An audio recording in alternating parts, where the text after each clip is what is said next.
নমস্কার। আজকে আমরা রাহুকে নিয়ে আলোচনা করব।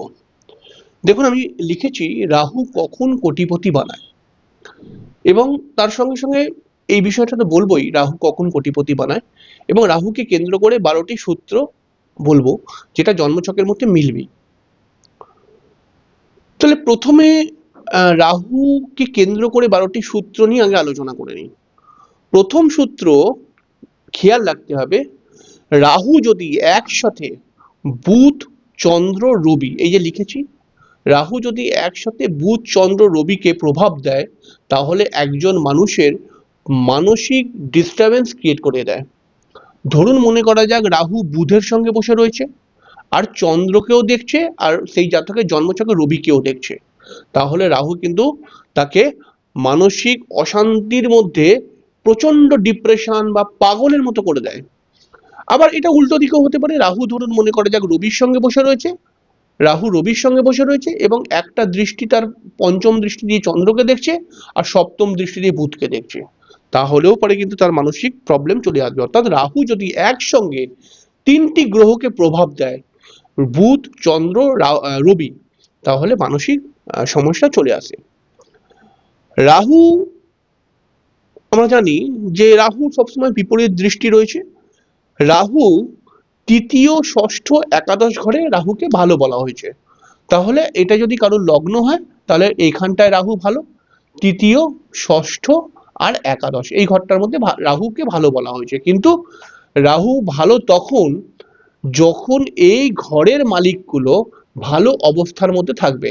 রাহু যদি তৃতীয়, ষষ্ঠ, একাদশ ঘরে থাকে, তাহলেই কিন্তু বলে দেবেন না যে রাহু ভালো। রাহু ভালো তখন হবে যখন এই ঘরের মালিকগুলো কেন্দ্র কোণে থাকবে। তখন রাহু কিন্তু একে প্রচুর মানে হঠাৎ প্রচুর লাভ দেওয়ার চেষ্টা করবে, বা জাতকের জীবনে যাই সমস্যা আসুক না কেন, রাহু কিন্তু আস্তে আস্তে সেই সমস্যাকে কাটিয়ে তোলার চেষ্টা করবে। রাহু যদি শুক্র, বুধ বা শনির ঘরে থাকে এবং সেই ঘরটি যদি কেন্দ্রকোণ হয়, তাহলে রাহু জাতককে ভালো ফল দেবে। এইটাও মাথায় রাখবেন। রাহু যদি শুক্র, বুধ এবং শনির ঘর, শনির এই দুটো ঘর, এই ঘরের মধ্যে থাকে এবং এই ঘরগুলো যদি জন্মছকের লগ্ন থেকে কেন্দ্র হয়, তাহলে রাহু কিন্তু ভালো ফল দেবে। আবার খেয়াল রাখবেন, যে কোনো গ্রহের মহাদশায় রাহুর অন্তর্দশা যদি পড়ে, তাহলে কিন্তু সেই অন্তর্দশা জাতককে ভালো ফল দেবে না। যে কোনো গ্রহের মহাদশা চলুক, এবং তার মধ্যে রাহুর যখন অন্তর্দশা আসবে, তখন কিন্তু একজন মানুষের সমস্যা আসবেই আসবে। আরেকটি কথা মাথায় রাখুন, যদি শনির মহাদশার মধ্যে রাহুর অন্তর্দশা চলে, তাহলে পারে কিন্তু যদি শনির মহাদশার মধ্যে রাহুর অন্তর্দশা চলে, তাহলে কিন্তু জাতকের স্ট্রাগল বেড়ে যায় প্রচন্ড পরিমাণে। রাহু যদি জন্মছকে কোনো শুভ গ্রহের সঙ্গে থাকে, রাহু যদি কোনো জন্মছকে শুভ গ্রহের সঙ্গে, সেটা বৃহস্পতির সঙ্গে থাকতে পারে, শুক্রের সঙ্গে থাকতে পারে, বুধের সঙ্গে থাকতে পারে, চন্দ্রের সঙ্গে থাকতে পারে। রাহু যদি কোনো জন্মছকে শুভ গ্রহের সঙ্গে থাকে, তাহলে এরকম অবস্থাতে রাহুর মহাদশা জাতকের ভালো যাবে। রাহু যদি কোনো শুভ গ্রহের সঙ্গে থাকে, তাহলে এরকম অবস্থাতে সেই শুভ গ্রহটির মহাদশা কিন্তু, সরি, রাহুর মহাদশা কিন্তু ভালো যাবে। কিন্তু রাহু যদি কোনো শুভ গ্রহের সঙ্গে বসে থাকে, তাহলে রাহুর মহাদশা কিন্তু জাতকের ভালো যাবে, কিন্তু অপর দিকে এই শুভ গ্রহগুলোর যখন মহাদশা আসবে, তখন কিন্তু জাতক ফল নেগেটিভ পাবে।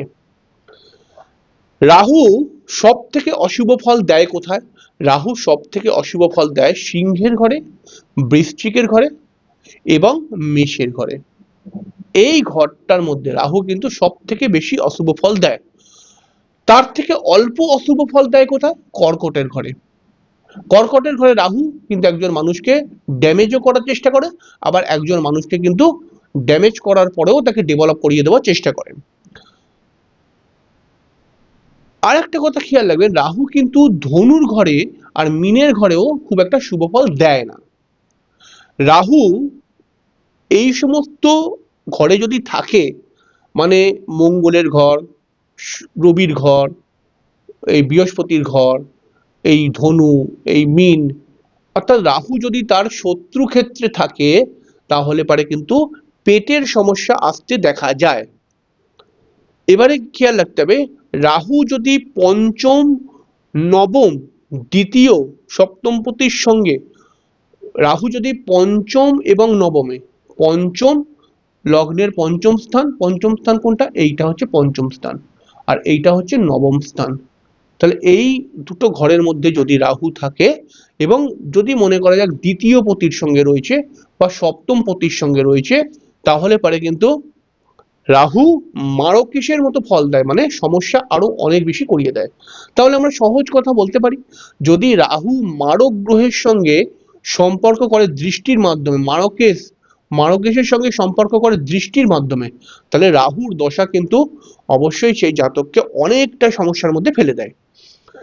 রাহু যদি তৃতীয় বা একাদশে বা কোনো কেন্দ্রস্থানে যদি থাকে, তাহলে পারে রাহু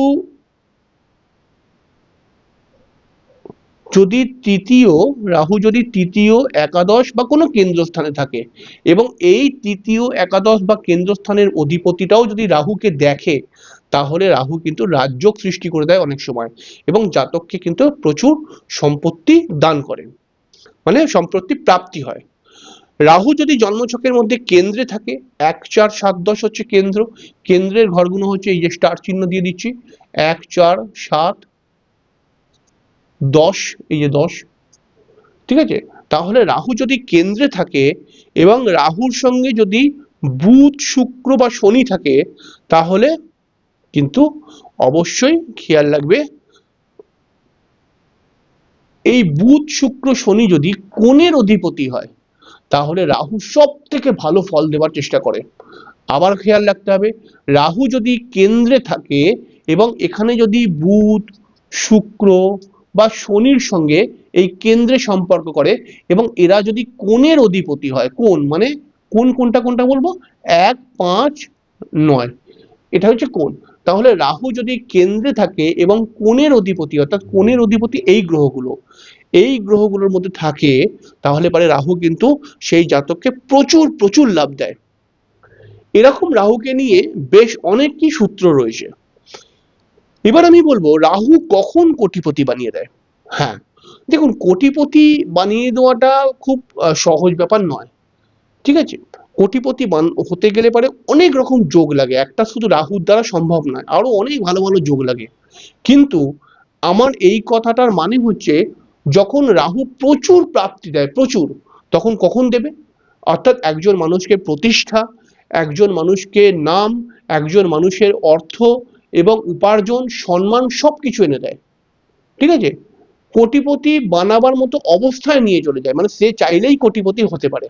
এটা কখন হবে, যদি রাহু দ্বিতীয়, পঞ্চম, নবম বা একাদশ ঘরের মধ্যে থাকে, তখন কিন্তু রাহু সেই মানুষকে কোটিপতি বানাবার চেষ্টা করে। তবে এখানে কন্ডিশন হচ্ছে, দ্বিতীয়, পঞ্চম, নবম, একাদশ ঘরে রাহুকে থাকতে হবে এবং এই ঘরের মালিকরা যেন ভালো অবস্থায় থাকেন। মনে করা যাক রাহু দ্বিতীয় ঘরের মধ্যে রয়েছে এবং দ্বিতীয় ঘরের অধিপতি ভালো পজিশনে রয়েছে জন্মছকে। মনে করা যাক রাহু পঞ্চম ঘরে রয়েছে বা নবম ঘরে রয়েছে বা একাদশ ঘরে রয়েছে, এই পঞ্চম, নবম, একাদশ ঘরের অধিপতিরা ভালো স্থানে রয়েছে জন্মছকের মধ্যে, তাহলে রাহু কিন্তু অবশ্যই 100% এই মানুষকে জীবনে একদিন না একদিন তুলে দেবেই দেবে। এইরকম রাহুকে নিয়ে আরো বিভিন্ন সূত্র, বিভিন্ন কিছু রয়েছে, স্টেপ বাই স্টেপ সবটাই বলবো। তো অবশ্যই আজকের অনুষ্ঠানটি কেমন লাগলো কমেন্ট করে জানাবেন।